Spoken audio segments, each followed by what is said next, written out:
Good morning class 9th students. So it's our second video on chapter number 2 from economics, that is people as resource. So in our previous video we have been discussed about the important facts from this chapter. In this video we are also going to read about them further next. Okay, so basically in this chapter we are going to read which are the most important content from this chapter and should be focused upon. They are various aspects of human resource development. Human resource development के जो aspects होते हैं वो कौन से होते हैं? Education और हेल्थ होते हैं। वो क्या होते हैं और कैसे होते, क्या होते हैं ये तो आपको पता है, उनको कैसे इंप्रूव किया जा सकता है ये भी हमने लास्ट उसमें जो है वीडियो में डिस्कस किया था। फिर the role of education, education का क्या रोल है ह्यूमन रिसोर्स को डेवलप करने में। अनएम्प्लॉयमेंट क्या होती है ये भी हमने डिस्कस किया।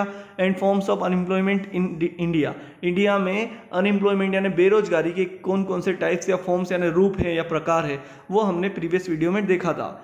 Okay, rural unemployment and urban unemployment. Rural unemployment के टू टाइप्स है, seasonal unemployment and distinguished unemployment. Okay, फिर भी हम इस वीडियो में भी और डिस्कस करेंगे। In short, human beings perform many activities which can be group into economic and non economic. मैंने कहा ह्यूमन बींग कई तरह की एक्टिविटीज करते हैं जो दो तरह से या दो ग्रुप में बांटी जा सकती है। The first one is economic activities and the second group is non economic activities. Okay, so economic activities क्या होती है? Again read from here. Economic activities refer to those activities of human which are undertaken for a monetary gain और to satisfy his और wants. यानी ऐसी activities या economic activities ऐसी activities होती हैं जो ह्यूमन के द्वारा की जाती हैं फॉर अ मॉनेटरी गेन यानी पैसा कमाने के लिए, और टू सेटिस्फाई हीज और वांट्स या उसकी जरूरतों की पूर्ति, इच्छाओं की पूर्ति करने के लिए की जाती है। द एक्टिविटीज ऑफ वर्कर्स यानी कामगार या मजदूर जो लोग काम करते हैं, फार्मर्स, किसान, शॉपकीपर्स, दुकानदार, मैन्युफैक्चरर्स यानी निर्माणकर्ता, डॉक्टर, चिकित्सक, लायर्स, अधिवक्ता, taxi drivers etcetera fall under this category. ये सारे लोग इसी कैटेगरी में आएंगे, यानी इकोनॉमिक एक्टिविटीज परफॉर्म करते हैं ये सारे लोग। Okay, non economic activities, non economic activities are ones that are not undertaken for any monetary gain, जिनमें कोई पैसा नहीं जनरेट होता है, पैसा कमाने के लिए नहीं की जाती है। These are also called unpaid activities, इनको अवैतनिक गतिविधियां भी बोलते हैं, या जिसका बदले में पैसा नहीं दिया जाता है, जैसे पूजा पाठ करना, ठीक है, हाउस कीपिंग करना, है ना, घर की देखभाल करना, हेल्पिंग द पुअर, गरीबों की मदद करना, और डिसेबल्ड या विकलांगों की। ओके, यानी यहाँ पर आप सिंपैथी जो है अपनी दिखाते किसी के लिए, यहाँ मनी जनरेट करने के लिए आप ये काम नहीं करते। ओके, तो इस तरह की एक्टिविटीज को जहाँ मनी जनरेट या पैसा कमाने के लिए जो नहीं की जाती, जो इच्छाओं की पूर्ति करने के लिए नहीं परफॉर्म की जाती, ऐसी एक्टिविटीज को हम नॉन इकोनॉमिक एक्टिविटीज कहते हैं। Now classification of economic activities, okay, वो हमने पढ़ लिया, इकोनॉमिक और non economic activities. Various economic activities can be classified into 3 main sectors, यानी अलग अलग तरह की आर्थिक गतिविधियों को हम जो है 3 ग्रुप में बांट सकते हैं। They are primary activity, primary sector activities, secondary sector activities and territory sector activities. ये भी हम पढ़ के आए। प्राइमरी सेक्टर्स में क्या क्या इंक्लूड होता है? लाइक एग्रीकल्चरल, फॉरेस्ट्री यानी जंगल से कोई चीज़ उत्पादित करना है, वहाँ से कलेक्ट करना, एनिमल हस्बेंड्री यानी पशुपालन, ओके, एनिमल ब्रीडिंग भी इसमें अकाउंट हो जाएगा, fishing, poultry farming and mining यानी खनन करना, ये सब फार्मिंग यानी खेती करना, ये सब जो है इसके टाइप है, प्राइमरी एक्टिविटी के टाइप है। In this sector goods are produce by exploiting nature, इसमें जो है नेचर का यूज़ करके जो है प्रोडक्शन या माल का उत्पादन किया जाता है। किसमें? प्राइमरी एक्टिविटी में। इन द सेकेंडरी सेक्टर या सेकेंडरी एक्टिविटी में क्या होता है? मैन्युफैक्चरिंग यानी स्मॉल एंड लार्ज यानी छोटे लेवल पर या बड़े स्तर पर जो है उत्पादन किया जाता है, ठीक है, चाहे आप घर में अगरबत्ती बनाए या किसी फैक्ट्री में ट्रैक्टर के पार्ट्स बनाए, यानी स्मॉल और लार्ज प्रोडक्शन अगर आप कर रहे हैं यानी मैन्युफैक्चरिंग एक्टिविटी परफॉर्म कर रहे हैं, यानी कोई प्रोडक्ट बना रहे हैं। एंड कंस्ट्रक्शन या कंस्ट्रक्शनल वर्क कर रहा है, चल रहा है, चाहे एक कमरा बना रहे हैं, चाहे कोई जो है हजारों कमरों वाली कोई बिल्डिंग बना रहे, या कोई डैम बना रहे, सड़क बना रहे, यानी कंस्ट्रक्शनल वर्क कर रहे हैं। यानी प्रोडक्शन और कंस्ट्रक्शन से रिलेटेड एक्टिविटी कहाँ पर चलती है? मैन्युफैक्चरिंग और कंस्ट्रक्शन से रिलेटेड एक्टिविटीज़ किस में काउंट की जाती है?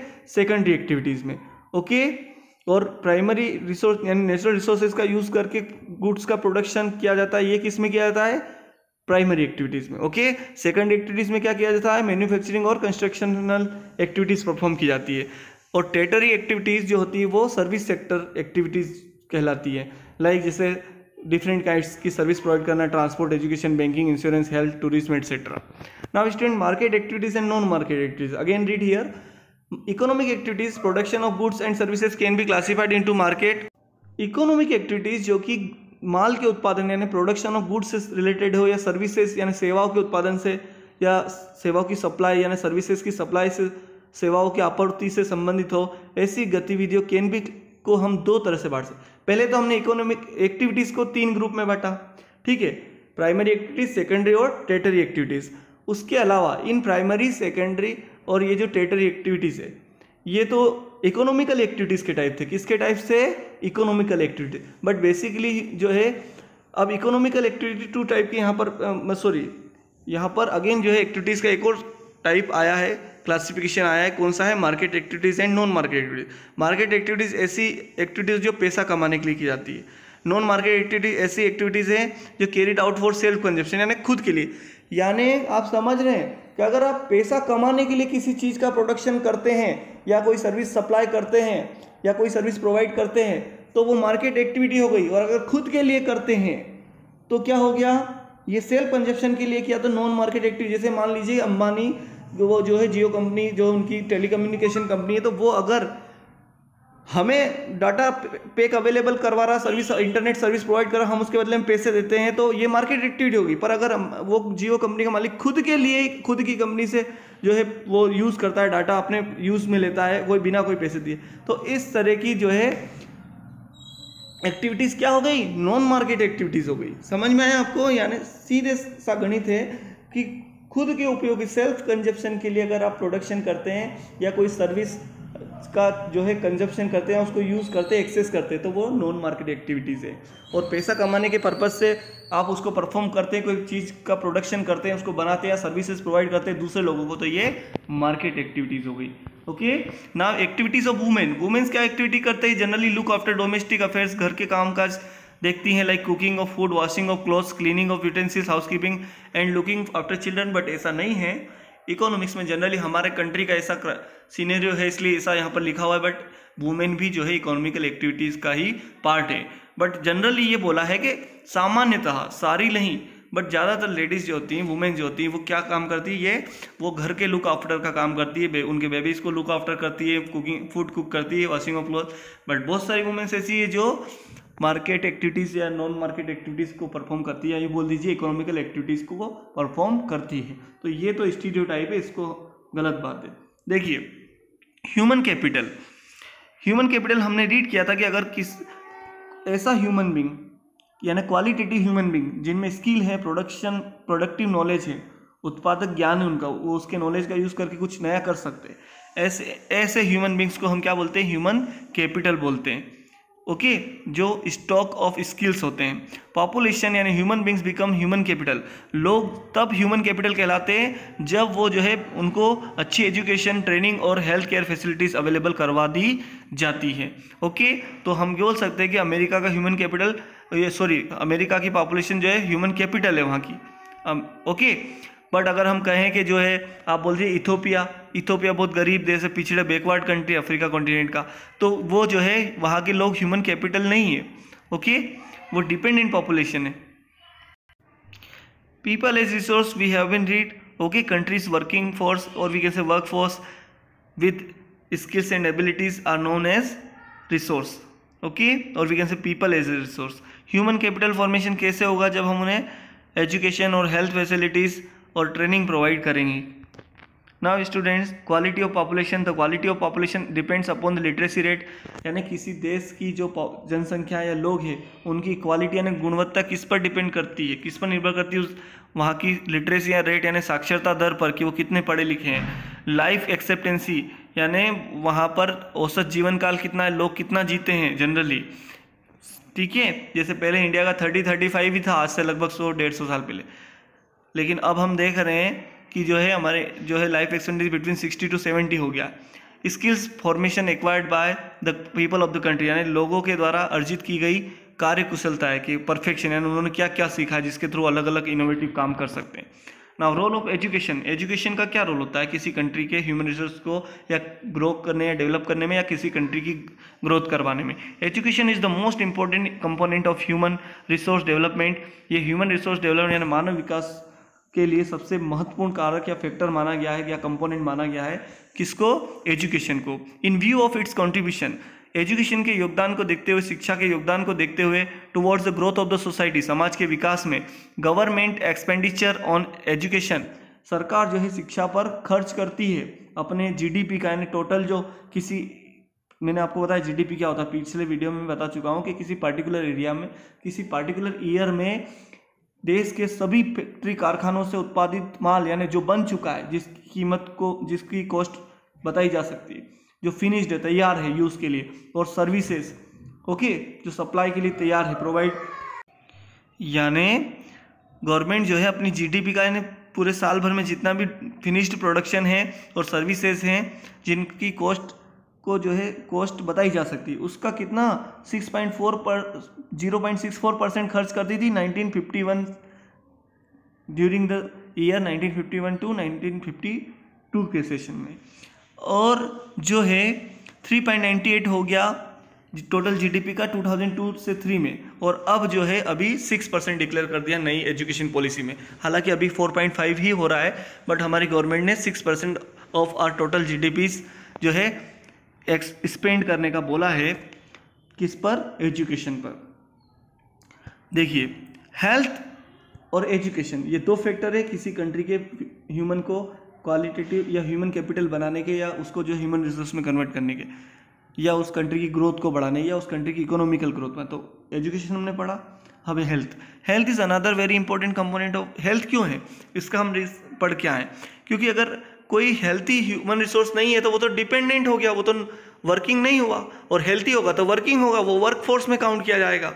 समझ में आया आपको? तो हेल्थ भी एक ऐसा फैक्टर है सोसाइटी का या ह्यूमन बींग्स का जो किसी कंट्री के ह्यूमन को जो है रिसोर्स में कन्वर्ट करने में एक इंपॉर्टेंट रोल प्ले करता है। So read here, health is another very important component of human resource development. The efficiency of workers largely depends on their health. There has been a considerable improvement in the country's health standard. For instance, the life expectancy at the time of birth in India rose from 37.2 years in 1951 to, देखिए क्या लिखा है कि 1951 में जो है India में life expectancy कितनी थी, लगभग सभी लोग जो है उनका एवरेज लाइफ स्पान, जीवन काल कितना था, 37.2 ईयर्स में ही वो मर जाते थे। ये एवरेज था, ठीक है, इसमें से कुछ इससे ज़्यादा और कुछ बाकी इससे कम, लेने लगभग इतने 37 या 40 के अराउंड 37.2 के पास आते जो है लगभग मर जाते। फिर 1951 में जो है वो 2001 में 63.9 हो गया, यानी बढ़ गया, डबल, लगभग डबल के अराउंड हो गया, ठीक है। Similarly the infant mortality rate अभी और बढ़ चुका है, इसको आप एग्जैक्ट डेटा, प्रेजेंट डेटा नहीं दिया, आपने एक बार चेक कर लेना, अभी 67 ऐसा कुछ है। Similarly the infant mortality rate has came down, यानी बच्चों की जो मृत्यु दर होती है, यानी जो बच्चे जन्म लेते हैं उस पर 1000 पर कितने बच्चों की जो मृत्यु होती, पहले ज़्यादा मर जाते थे, पहले कितने होते थे 147, 1000 में से 147 मर जाते थे, बट 2001 का डेटा है कि वो कितने पर आ गया, 1000 में से 70 ही मरने लगे। समझ में? अभी और कम हो गया होगा, यानी इन सेक्टर में भी इम्प्रूवमेंट हुआ है, हेल्थ सेक्टर में और एजुकेशन में भी गवर्नमेंट की और सोसाइटी की कंट्रीब्यूशन के थ्रू, ताकि जो है कंट्री के ह्यूमन रिसोर्स को जो है क्या बनाया जा सके, क्वालिटेटिव बनाया जा सके।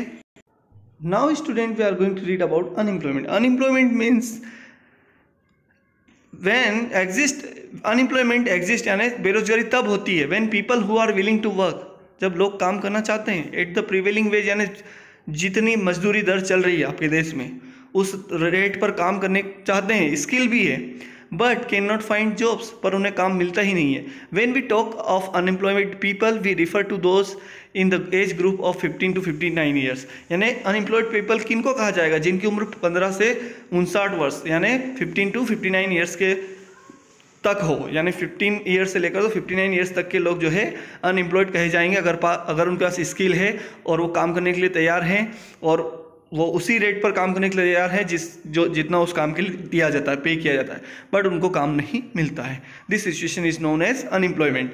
Children below 15 years of age and the old people above 60 are not considered while counting the number of unemployment. यानी जब बेरोजगारी का नंबर या आंकड़ा जो है पता लगाया जाता है, तब 15 ईयर से कम के बच्चे और 60 साल से ज़्यादा उम्र के बुजुर्ग लोगों को इसमें काउंट नहीं किया जाता है। Now, nature of unemployment in India, there are two kinds of unemployment in India: seasonal unemployment, rural unemployment and urban employment. Seasonal unemployment occurs when people fail to get work during some months of the year. जब साल के कुछ महीनों के दौरान लोगों को काम नहीं मिलता तो उसको हम seasonal unemployment बोलते हैं। It is also known as off season. Farm laborers यानी खेतों पर काम करने वाले लोग या श्रमिक usually face this kind of problem, यानी जो दूसरों के खेतों पर काम करते हैं वो लोग, ठीक है, उनको जो है ऑफ सीजन या आप बोल सकते हैं कि सीजनल अनएम्प्लॉयमेंट को फेस करना पड़ता है। Distinguished unemployment is another kind of unemployment. अब डिस्टिंग्विश्ड अनएम्प्लॉयमेंट ये दूसरी तरह की बेरोजगारी, इसमें क्या होता है, ये भी रूरल एरियाज में ही मिलती है। Such kind of problem arises due to excessive pressure of population, यानी काम करने वाले लोग ज़्यादा होते हैं, उन्हें कहाँ पर, एग्रीकल्चर प्लॉट ऑफ लैंड पर, यानी कृषि क्षेत्र में काम करने वाले लोग ज़्यादा होते हैं और काम कम होता है। Distinguished unemployment refers to a situation where the number of workers in a job is more than actually required to do the job. यानी जितने लोग काम करना वाले चाहिए उससे ज़्यादा लोग होते हैं काम करने के लिए। इस तरह की सिचुएशन को एग्रीकल्चर फील्ड की बात हो रही है, एग्रीकल्चर सेक्टर की बात हो रही है, तो इस तरह की सिचुएशन को क्या कहा जाता है, डिस्टिंग्विश्ड अनएम्प्लॉयमेंट।